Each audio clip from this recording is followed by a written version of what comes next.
और कल मुझे गुजरात से भी फ़ोन आया, अपने उनका नाम था देओल सर, तो उनका मुझे कल फ़ोन आया।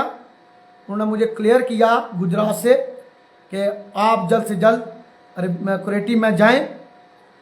हम इधर से कोशिश कर रहे हैं, जो हमारे माननीय हमारे प्रधानमंत्री जो हमारे हिंदुस्तान के हैं, हम उनसे मिलने की कोशिश कर रहे हैं।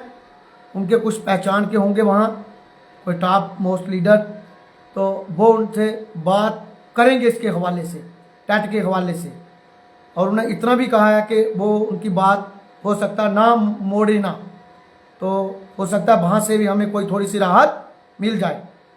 तो कल मेरी बात, मुझे स्पेशल फ़ोन आया गुजरात से, तो इसके साथ उन्होंने ये बात मुझसे की है, तो उसके लिए भी हम उम्मीद रख सकते हैं कि इसके हवाले से भी कुछ ना कुछ हो सकता है।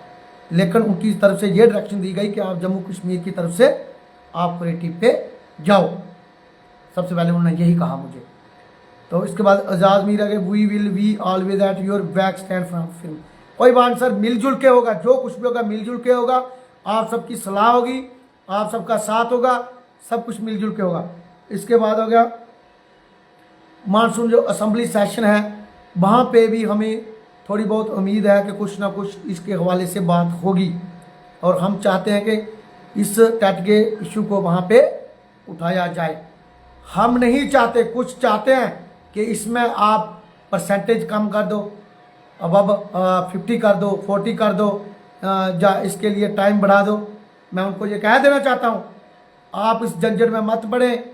ये क्लियर है, ये है ही आपको निकालने वाला, ये टट आपको है ही निकालने वाला, ये क्लियर है। प्रोटेस्ट करने की जरूरत पड़ेगी जब पूरा हिंदुस्तान, जब हमारी बात नहीं सुनी जाएगी, तो जंतर मंतर पे हम तैयार हैं। और हमारे साथ हमारे जम्मू कश्मीर के उस्ताद साहिबान उसके लिए भी तैयार रहें कि अगर हमें अपनी हक की लड़ाई के लिए लड़ना होगा तो जंतर मंतर के लिए भी तैयार रहेंगे। जो आगे लीगल बैटल होगी उसके बीच होगा, हम ये प्रश्न उठाएंगे वहाँ पे, माननीय ऑनरेबल सुप्रीम कोर्ट में हम प्रश्न उठाएंगे क्या अगर एसएस से जो स्कीम आई पूरे हिंदुस्तान की थी, उसका मकसद क्या था, या वो शिक्षित जो टीचर लगाए गए, क्या वो स्कीम गलत थी? आप इसको क्लेरिफाई करें। अगर वो स्कीम गलत थी तो आप सेंटर को पूछें। इसमें टीचर्स का कोई फॉल्ट नहीं है, दैट इज क्लियर। इसके बाद आ गया रिव्यू पिटिशन। बहुत सारे हमारे साथी जो हैं मुझे पूछ रहे हैं कि जो हमारी माननीय ऑनरेबल एजुकेशन मिनिस्टर साहिबा जी हैं जम्मू कश्मीर की तरफ से जो रिव्यू पिटिशन लगी है उसका अपडेट आप बताएं।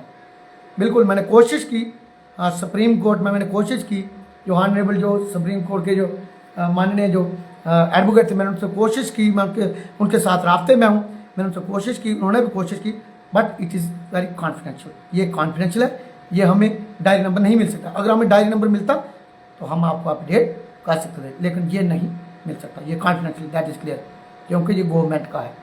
तो इसके साथ साथ अगर 60+ रिव्यू पिटिशनें लगी, सुनी ही नहीं गई, हमारी बात सुनी ही नहीं गई, दैट इज़ क्लियर था कि अगर उन्होंने एक जजमेंट जारी की थी ऑनरेबल सुप्रीम कोर्ट की तरफ से, जस्टिस दीपांकर दत्ता जी की तरफ से, तो उन्होंने कहा था कि सबका जो टेट है 2 साल के अंदर लिया जाए।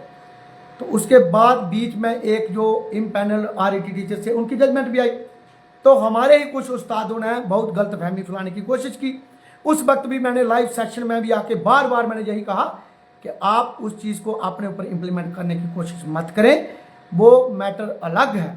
हमारा मैटर जो है वो है जो जजमेंट जो है फर्स्ट आई है दीपांकर दत्ता सर, ऑनरेबल जो है ऑनरेबल जस्टिस जो है दीपांकर दत्ता जी, उनकी तरफ से जो जजमेंट आई है कि 2 साल के अंदर हमें टेट क्लियर करना है, दैट इज वही हमारे ऊपर इंप्लीमेंट होती है। लेकिन जब तक तब तो हमारी रिव्यू पिटिशन जो है प्रोसेस में थी ऑनरेबल सुप्रीम कोर्ट में, 60+ रिव्यू पिटिशनें थी। जब 60+ रिव्यू पिटिशनें थी, सुना ही नहीं गया किसी रिव्यू पिटिशन।